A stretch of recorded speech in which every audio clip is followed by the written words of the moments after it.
What's up, guys? Here we go with another Teach Me Tuesday. I'm going to ask this question. Have you ever wondered what steps you should take in order to start investing in real estate? Well, in this episode, we're going to talk about some steps that you can take in order to take advantage of the real estate market. Hey, guys, my name is Wilmot Beard with the Beard Group, brokered by eXp Realty. And I have my wonderful team right above me, the Abrahams. I'm going to let them introduce themselves. Yeah, so I'm LaShawn Abraham. I am a mortgage loan officer and I'm also our sales manager here in Summerville, South Carolina. I work alongside my husband, Gavin, and so we are happy to dive into this topic today. Mr. Abraham. Absolutely. Gavin Abraham, loan officer in Somerville, South Carolina, treating all of South Carolina and Georgia. Excited again to be a part of Teach Me Tuesday and just ready to give the people some more informative information that will help them, guide them in investing and just the whole goal of home ownership. How about that? Yeah, so let's just dive right in because I think that we're going to get to 30 minutes very quickly because I feel like this is such a great topic when we talk about real estate investment. Gavin, you disappeared. I don't know what happened to Yeah, I think he disappeared, but it's I'm gonna there we put you go. back. There you go. There you Um, go. we're gonna dive into the first topic. So let's say you already own a house, or maybe you don't, but let's say for those who do own a house already, and now they want to take the next step in start investing. So where should they start? What should they do? So that's kind of where we're going to start with today's topic is where should they start? What should they do? For me personally, my opinion, and I will say my educated experience would also say as well, if you want to start off with real estate investment, I think you first have to take an evaluation and kind of define your goals and set a budget. Because I think that you need to kind of know what your buying power is, just like if you're purchasing a primary resident, but really trying to figure out, what's the goal. So we can kind of start off there. For most people, sometimes the goal may be to fix and flip. They want to buy something quickly, make some quick cash, and kind of keep going from there. So I would say if you wanted to start in that process, Wilma, do you work with a lot of people that maybe fix and flips homes, or do most of the people do you see try to keep things for either short term or long term rentals? Well, I deal with a combination of both. Flippers, long-term buy and hold, short-term rentals. I deal with a wide array of different investors that have different goals. And you brought up a very valuable point there, and you want to be clear on that. Yeah. Okay. So for the Um, people, let's define some of those because some people may not know what that means. So what would you say is a fix and flipper? Is that the okay. same thing as buy and hold? Well, without getting too technical with that, so let's just say we're looking at it from a standpoint of you've seen the TV shows Flip or Flop or Mm-hmm. what's some of these other ones, Fixer uppers or Fixer Upper, something like Mm-hmm. that, right? Let's say the real short term, buy the property, renovate it, put it back on the market to sell it. Okay. mhm, Okay. Let's to just make a keep it. profit. Yeah, to make a profit. Okay. Mhm. And it's a lot of stuff that goes on in the background, and I think that's why it makes good shows, because there is, I mean, it can be it can if I really recorded content on what goes behind the scenes and what happens. Just the other day, man, I was at a property and had to call the police. Oh. Don't even know why I'm even going here, but Yeah. had to call the police because I was checking on a flip for a client. He said, "Well, hey, renovations have been completed, or I just want you to go in there and take a look at it before we can get it ready for the market for photography." I said, "Okay, cool, no problem." Went over there, had my kids in the car, right? It was in camp mode in the car. Mhm. I'll explain that later. So we went. So they were chilling. I went in the house just to look through it, kind of see if the guy finished up with repairs, and went to the back room, and someone was sleeping in the back room. What? Yeah, He Mm. had a squatter? I call him squatter. yeah. So without taking the whole episode, pretty much it was a squatter that was in there, and they were scammed actually, thinking that they were renting the property. And so, those of you out there, be careful. If someone puts a property on Facebook Marketplace and says, "Hey, you can rent this property for XYZ," and they want you to send them application fee and stuff like that, be aware of those scams that's out there. So People really get scammed. hold on. So you're saying this person was sleeping in one of the rooms and he thought that he was renting the property? Oh, they thought they were in the right all day long. Like, I No, mean, yeah, yeah. I ain't had my pistol with me that day, so I went back, I went back out, and I called the owner. I said, "Hey, man, we got a situation." And at first we thought it might have only in been Orangeburg. Only in Orangeburg. I'm just joking. no. Just Don't joking. put Orangeburg down like that. All right, let me put that in Orangeburg. But I called the owner. I said, "Hey, man, we got a situation." And I said, we got somebody sleeping in the house.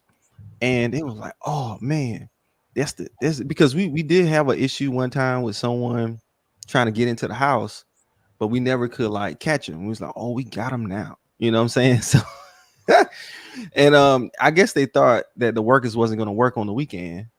I Mhm. say that, but I really think these people really thought they were renting the property, but they got scammed some way. But long story short, had to call the police.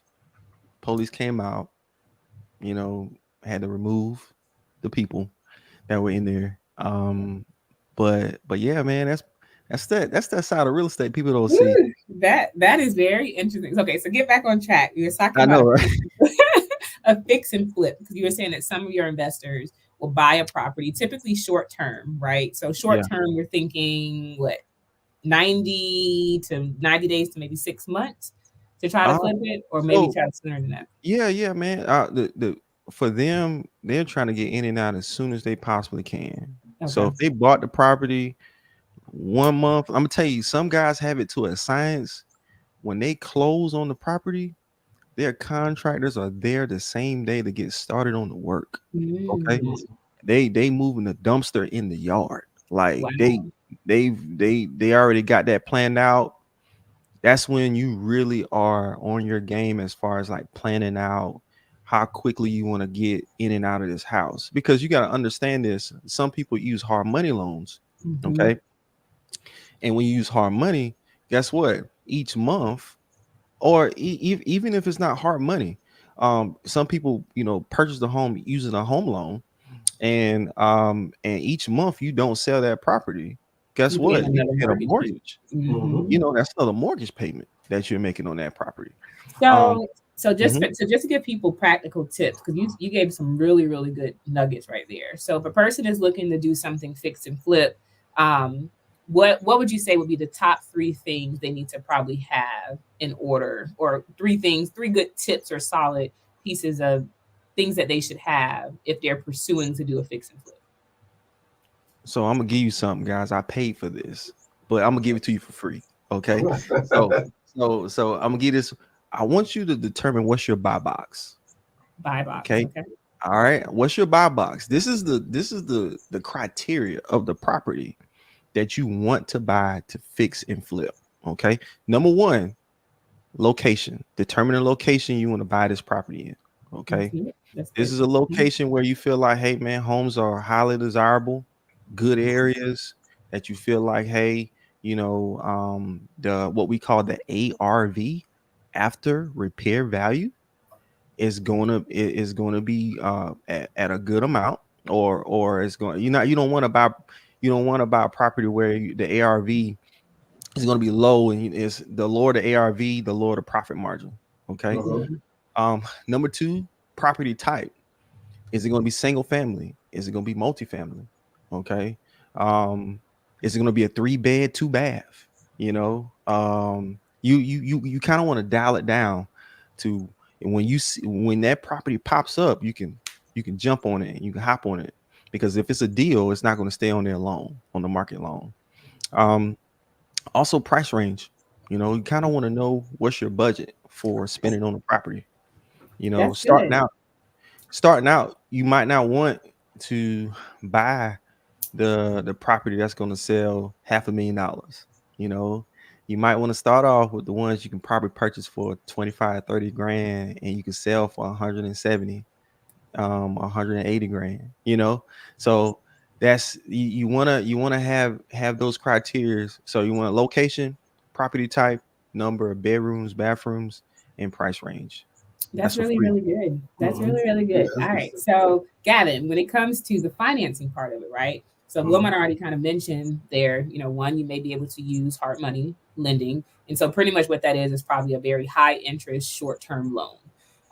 Or if they want to go through traditional financing or what's called non QM type of loan, which stands for non qualified mortgages. Gavin, just briefly let them know like what types of loans are kind of available to do some of that.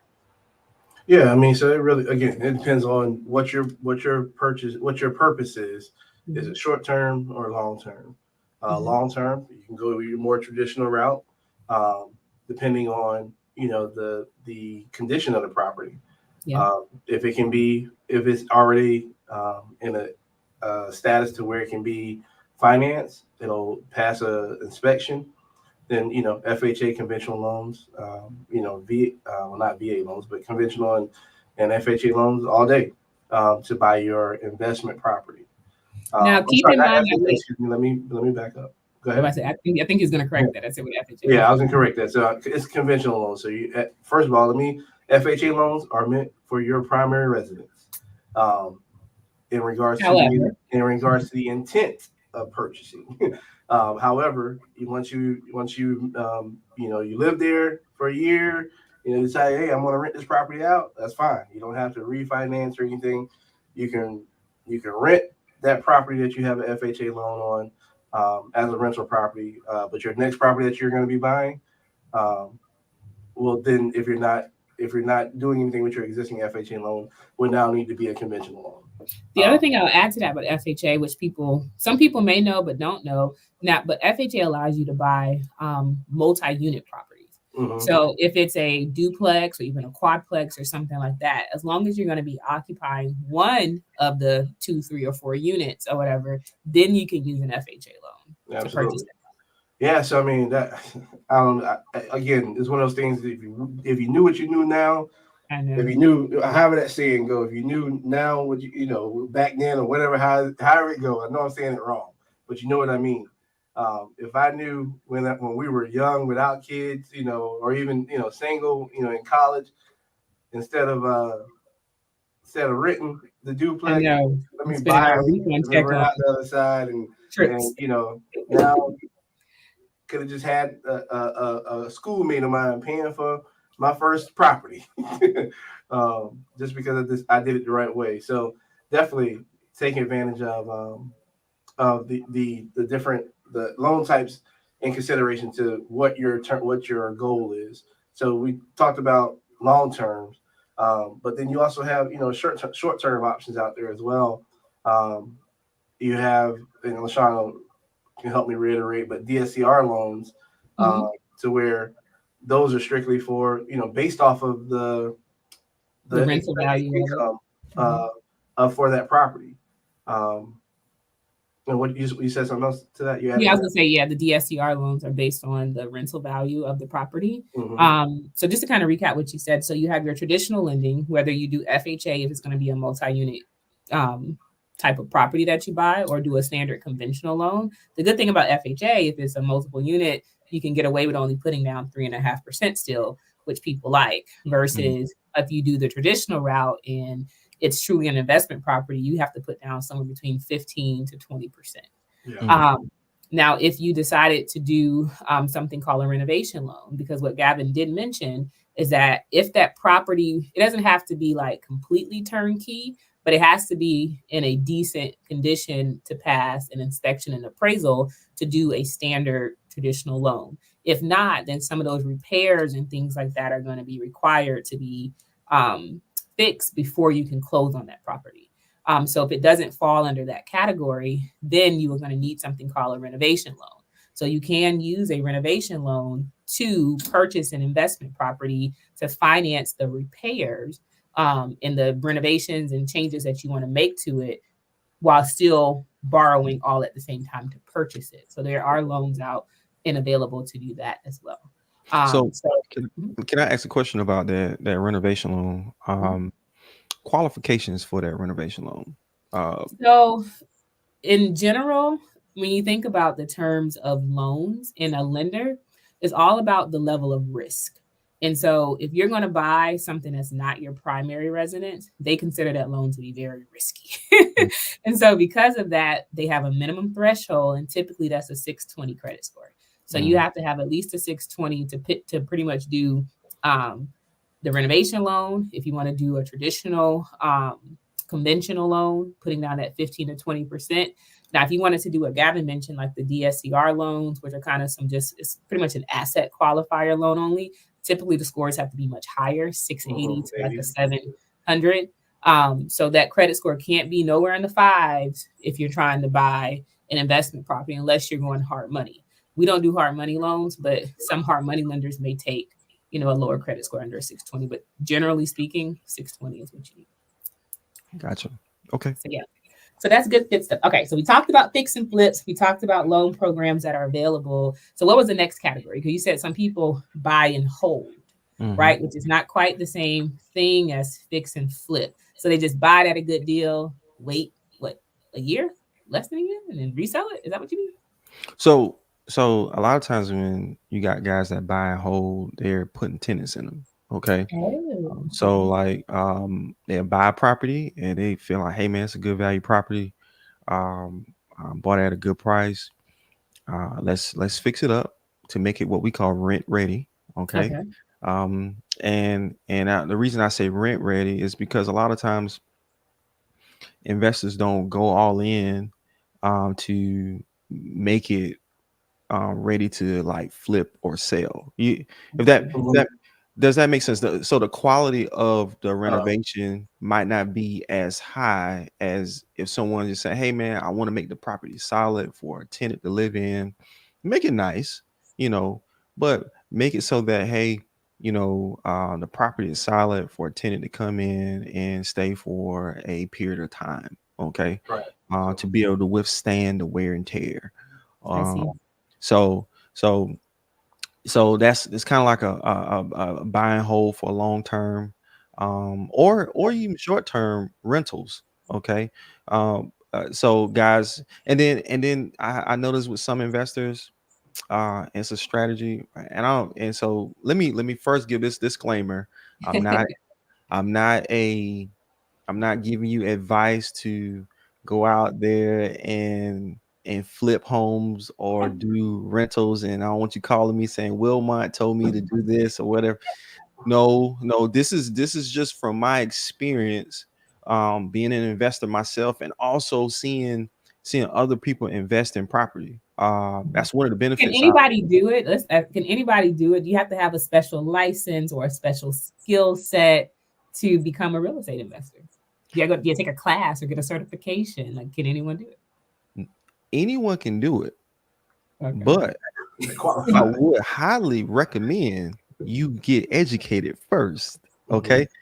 And I would, and so you bring up a really good point because I want I want I want people to be educated about this because this is a really good investment vehicle for people to, if they got money just sitting around, that's just sitting in the bank where you uh, earn, have your money working for you, putting it in real estate. You know, Mhm. I That's one of the blessings that I've noticed, as being a real estate agent, being able to look at some of these experts, investors that come in and they say, Wilmon, this is my strategy. This is what I want. Find this for me and I'll buy it. Yes, ma'am. Yes, sir. And I watch them and how they operate, and it's intriguing because I'm able to watch like how some of the wealthy move. Mhm. You know, in one asset they liquidate it, they move it into a 1031 exchange into the next asset. you know, to not have to pay the taxes on it. And it's so cool to see them operate, and also learn from myself to be able to implement on my own, you know. Mhm. So especially with that rental game, man, I really feel like that's definitely a great way for people to earn additional income, or even, make that your main income if you wanted it to, especially since a lot of times with long-term rentals, it's somewhat passive. I say somewhat passive because I don't truly feel like anything is really like passive. Yeah. Right. Yeah. You can't just um forget about it. yeah, you're still going to have to do some type of work or some type of management with Mhm. it. Even if you have a property manager, there's some things that you need to talk to them about and make sure y'all on the same page about with your rentals. But I do think that, hey, if you invest the time and the energy to educate yourself, you can go a long way in this industry. So That's good to know. All right, so we talked about fix and flip. We talked about buy and hold for that strategy with rentals, whether it's long or short term.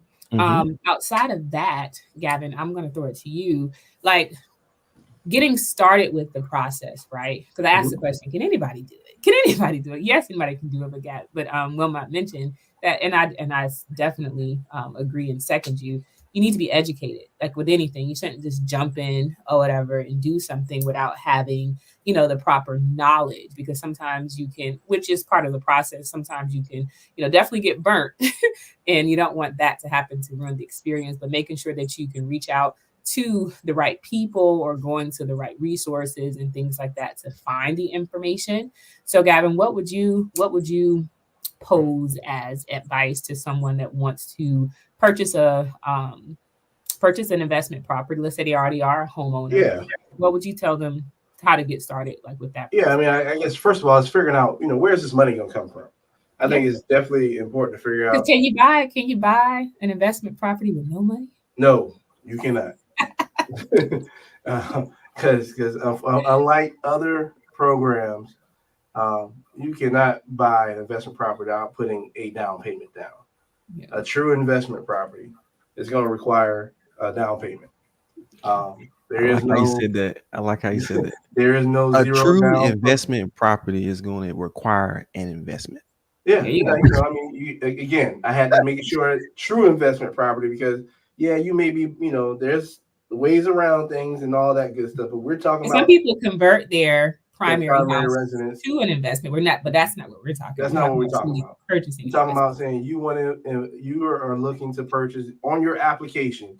You put investment property type. That's what you're doing. You want to buy an investment property. So for those who are doing that, figuring out ways to, all right, how do I now generate or where's the money going to come from that's needed? So think about that. I mean, guys, you have typically for your 401k when you're purchasing a primary home, you're able to withdraw if you have a 401k or a IRA, whatever out there. A lot of people use those as sources to draw money from to buy primary residence. Now you can take a loan from those things, to do ins and odd things as well, but to truly do it like what we call a hardship withdrawal or a withdrawal period, um, a 401k could be a source. But you have to check with whoever your servicer is for that to see what the stipulations, what And the terms are. Mhm. terms and withdrawals for all that good stuff. But think about that. That's a good source to pull money from to make it work for you today, as opposed to sitting and slowly building Mhm. an investment, um, a return on your investment. It will not disappear, but He'll uh, pop back up. yeah, it'll pop back in. Next, I would say, guys, if you already own real estate, look at leveraging the equity that you have in the home already. You Yeah. can get a HELOC to help cover a And down what's a payment, HELOC? What is it? home equity line of credit, to where you don't have to refinance your home. You still keep the same terms of your primary mortgage, but now you, instead of having to refinance to get money out, you just open up a line of credit to where you can borrow and pay off as much as you want. And typically, those for depending on the term and the period, the term for those are Normally about is 20 interest years. only. Yeah. like and the payments are interest only for a certain amount of those years. Mhm.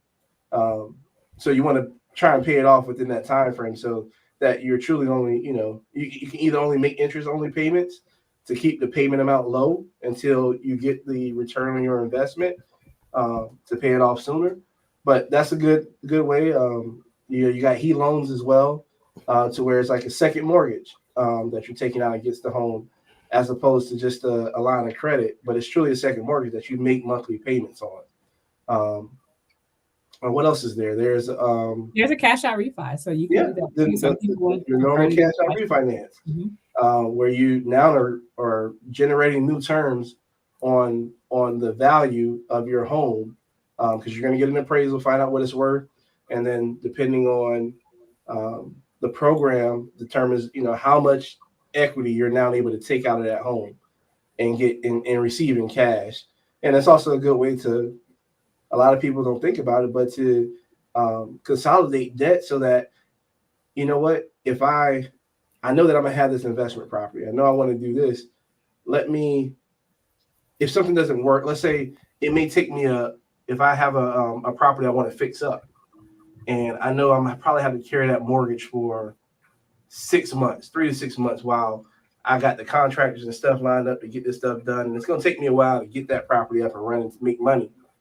Um, when you do your cash out refinance, consolidating other debts into your other mortgage will help alleviate some of that pain in those first 3 to 6 months. So there's a lot of things to think about, but the Yeah. cash out refinance, HELOCs, HELoans, leveraging your 401k, leveraging other, investments that you can pull withdrawals from without penalty.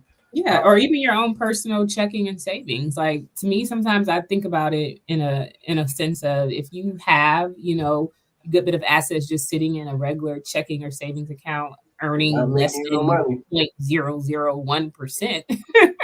Sometimes I know some people because I have friends or people that I've spoken to where they just like how the money look in their bank. They just want it to sit in the checking or savings account because the numbers are there. It just looks pretty and they don't want to touch it. Yeah, that sounds great, but it's not making you any money. So like Wilmot mentioned earlier, like you should let your money work for you. Like put that money in a different vehicle that's going to earn you a higher return. And there's so many different ways that you can do it. And so I encourage people to one, reach out, ask questions, but ask questions to the right people. Make sure you reach and seek professionals. Seek a professional real estate agent. Seek professionals like Gavin and I to find out what your financing options are. And then the biggest thing, as Wilmot mentioned, have a strategy.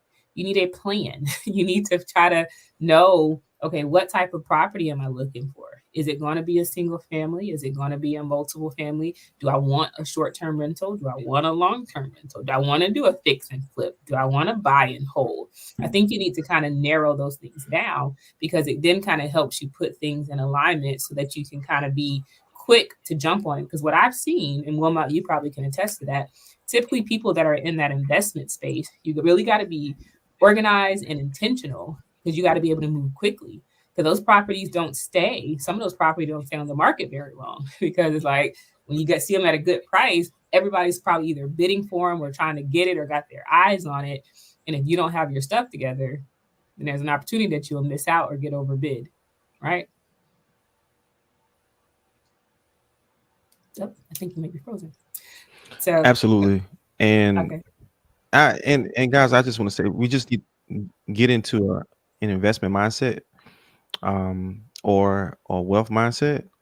And I just feel like one of the quotes that my mentor gave me, he says, people that do not understand the purpose of money ask this question. They ask, what do I want my money? What do I want to do with my money? But the people that understand the purpose of money, they ask this question: what do I want my money to do for me? So Mm-hmm. I just want us to get in that mindset of what can my money do for me, not what do I want to do with my money. So Mhm. Nice. Well, that's perfect. And I think that's the perfect segue to end this. So, once Mhm. again, guys, if you have any questions, if there's any way that we can serve you, if you're anywhere in the state of South Carolina or the state of Georgia, we hold licenses there. We can definitely help you from a mortgage perspective. Um, I'm available and I can be found on all social media platforms. So you just have to find me, LaShawn Abraham. Gavin, same way. You can find him the same way on all social media platforms. We're Yep. always available to help. And Mr. Barry, close us out. How can they reach you? Same with social media, guys. I don't know if my camera's frozen now, but like social media, um, you can contact me via phone, 803-347-3329.